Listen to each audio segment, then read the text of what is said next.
Glenn Monroe here, the Roman Gnome, and we've got something we're fixing to do today here. I'm going to make some Tremetes versicolor Coriolis turkey tail tea, and we're going to use the Alpine 1.6 liter stowaway pot because this is probably what most of you guys would probably have with you.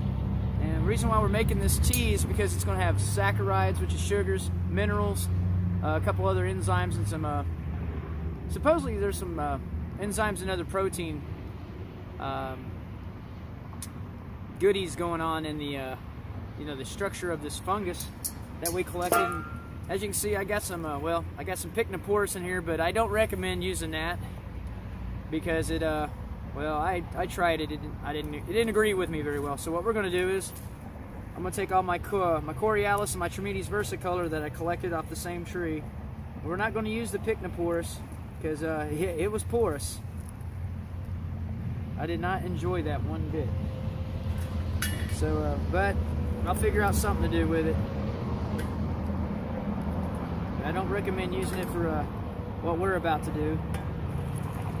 So we're going to dump a bunch of this turkey tail in here, minus the Pycnoporus, and we're going to boil it, soften it up, get the saccharides and minerals and stuff out of it. But it's going to be water soluble. But you might have, if you have a little bit of alcohol on you, or rum or brandy or vodka or something, put in here because it'll actually break this down a little bit, and you can get some of the oils out of it too from the tree. But for what we have, we don't have none on us. So what we're going to have to do is just boil this straight way like this, like we would have got it from the tree. Like I said, minus the Pycnoporus. That stuff made me sick. I don't know exactly why, but anywho, just don't use this. Always try to keep your yeah, I got a bunch of redneck neighbors.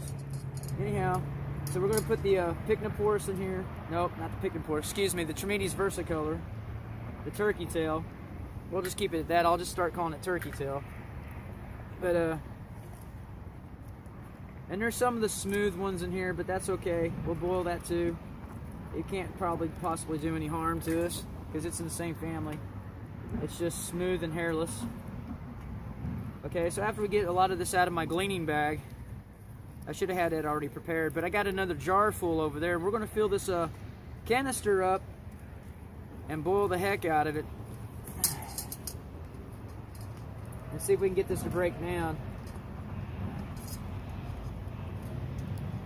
There's some smooth ones. We're just going to actually just do one particular species, all off the same tree, all the same color. I picked all this off the same tree. They're all the same variety,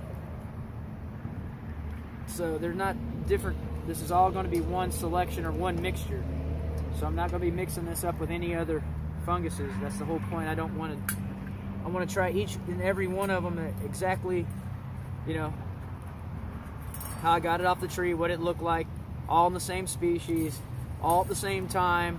If I made a tea out of it, if I ground it up as a powder, what the effects were. Okay, so we got the Coriolis in here out of this bag. I got a jar full over there, and we're going to dump that in there too because I'm going to try to boil the heck out of this. And we're going to strain it, we're going to make tea out of it, and we're going to drink it.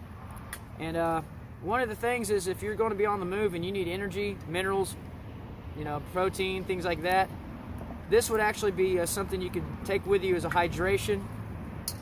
So that, because you need to be hydrated. So what you do is you would, well, there it is, right here. You boil this down and you get hydrated and you get your minerals, saccharides, protein, whatever. If you get them fresh, these are dried out. But in the wintertime, that's probably what's going to happen. So we have to learn how to see where I'm going with this. If it's wintertime, you have to figure out where am I going to get my sources from without having to take life other than what's available off the trees. So as you can see so far, I broke that off, and there's a smooth one in there. Let's take that out of there. And I got some more over here in this jar, so give me a second. As you can see, I got some in this bowl here. in this strainer. So what we do is, I'll just put it in this. I don't want to use this right now. I still have to sterilize this strainer. But as you can see, I got Coriolis in here. So this is all off the same tree too. And as you can tell, it's all the blue stripe.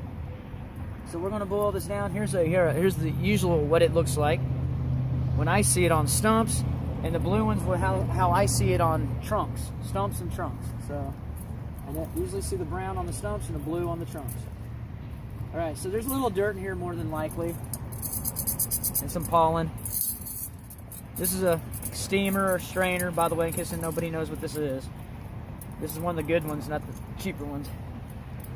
So, what we're gonna do, fill this pot up, boil the heck out of it. As you can see, I got some more in here. But I think this right here, this amount right here ought to get us down the road. But I got this pretty full and kind of want to take some out of it. So we're gonna put some in out of this batch, but they're all off the same tree. I got this the other day, so it's all at the same time. Same species, same texture, same type. All right. So, get that full, put that in there. We'll start this fire up, and we'll boil this down. This might take us about an hour and a half, so I'll time lapse that for all you impatient people. Plus, I don't want to burn up my battery. Okay, so once you get your coal bed down a little bit, then we're going to put this stowaway pot on here and boil these funguses up, see what kind of a tea we can make. But it holds 1.5 of these in water, but it's also got contents in it, so yeah, it'll boil 1.6 liters of water. And I recommend you boil water anyway, even if it is, municipal water. Boil that too. Okay, so we'll get this down to a bit more manageable here. Get our coal bed going. What you want to try to do is get it about like that. That way you can keep the fire manageable. And this Alpine stowaway pot is thick, but it's thin enough to get water going to a boil pretty quickly. But if you're trying to keep the fire manageable, don't do it like I do. Try to, especially when it's windy, we try to keep a low profile.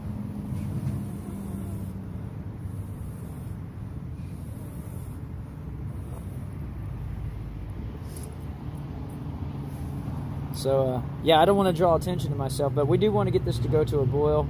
I think that'll be all right. There it goes. See it? You've got a little bit of orange going down underneath there. The rest of this is all still pretty hot, so I'm not trying to, burn the place down. I just need to keep my coal bed going enough to bring this to a boil and simmer this pot so we can get these to loosen up.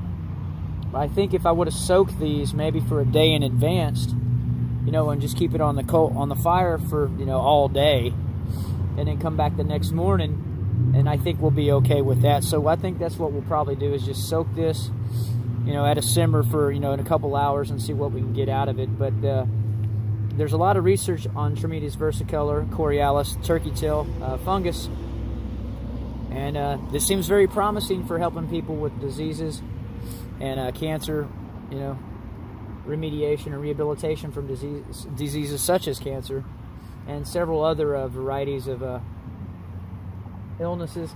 So that's why I'm kind of it's pretty funny though that I've been, eating this stuff off and on off the tree since I was a kid, but people would tell me not to do that because it was, unclean or, just strange behavior, because I didn't get it from a store, or a fast food restaurant, or I didn't microwave it.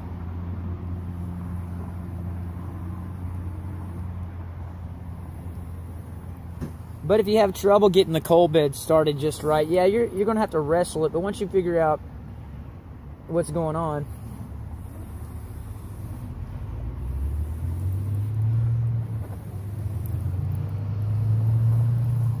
there we go. We'll just keep the lid on it, and we'll come back and check on it later.